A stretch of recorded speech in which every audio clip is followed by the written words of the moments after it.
Olá, tudo bem? Vamos conversar hoje sobre o elemento eternamente neutro e o fio terra.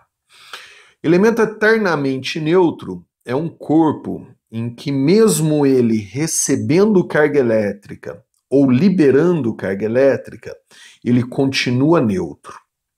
Geralmente, o elemento eternamente neutro é um corpo muito grande perto de um corpo muito pequeno. Aí eu fiz esses dois desenhos como exemplo. Ó. Imagina que eu tenha esse corpo aqui grande, muito grande, e esse corpo aqui pequeno, bem pequeno perto do maior. Imagine agora esse corpo pequeno carregado eletricamente. Então você pode imaginar ele, por exemplo, com excesso de elétrons. Ele está todo negativo, né? Com excesso de elétrons aqui, ó. Então, a tendência natural dele é de liberar esses elétrons. A tendência natural dos corpos é de permanecer, né, ou de ir para a condição de neutro, que é a condição de maior equilíbrio. Então, se ele está com excesso de elétrons, a tendência natural dele é liberar esses elétrons. Aí imagine, ó, que eu vou ligar esses dois corpos com um fio condutor, por exemplo. As cargas elétricas desse menor, esse excesso de elétrons, elas vão passar pelo fio e vão para o maior. Então, esse corpo maior recebe as cargas do menor. Aí você pergunta, entendi, então o corpo maior também fica negativo. Não necessariamente. Se a diferença de tamanho for muito grande, a quantidade de carga que esse corpo menor aqui, ó, consegue passar para o maior, não é suficiente para carregar o maior. Para carregar um corpo, a gente precisa de muita carga, principalmente se ele for grande. Então, como esse corpo aqui, ó, da direita é muito pequeno, ele vai transferir as cargas para o maior e o maior não carrega, porque não é uma quantidade de carga suficiente. No final do processo, os dois passam a ser neutros. Então, o que estava carregado perde a carga para o maior, fica neutro, que é a condição de maior equilíbrio, e o corpo maior que recebeu as cargas também continua neutro. Então, a gente fala que esse corpo maior, ele vai ser um elemento eternamente neutro para o menor. Então, isso quer dizer que esse corpo maior, ele consegue receber ou liberar carga para esse menor sem se carregar. Olha essa bolinha de papel que está na minha mão, por exemplo. Ó. Você acha que essa bolinha de papel desse tamanho é capaz de passar para todo o meu corpo uma quantidade de carga suficiente para carregar o meu corpo? Olha o tamanho do meu corpo e o tamanho da bolinha.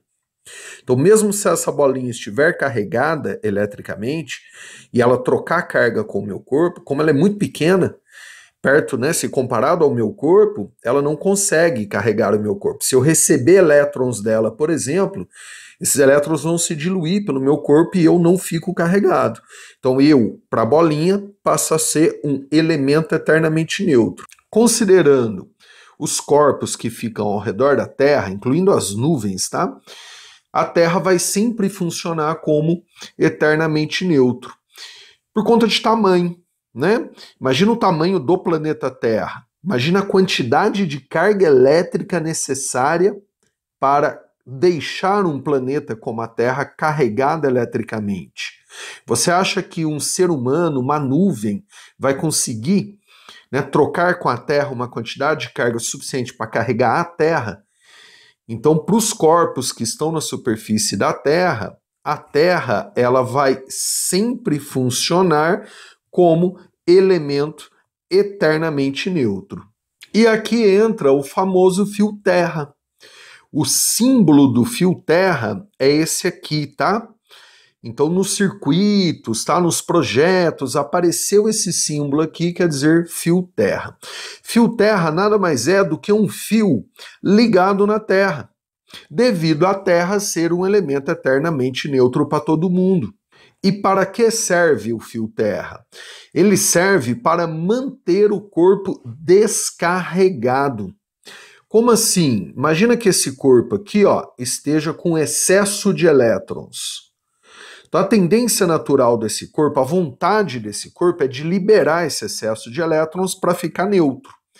E aí, se eu ligar esse corpo através de um fio condutor na Terra, esse excesso de elétrons, ele vai descer pelo fio e vai embora para a Terra, se o fio for um fio condutor.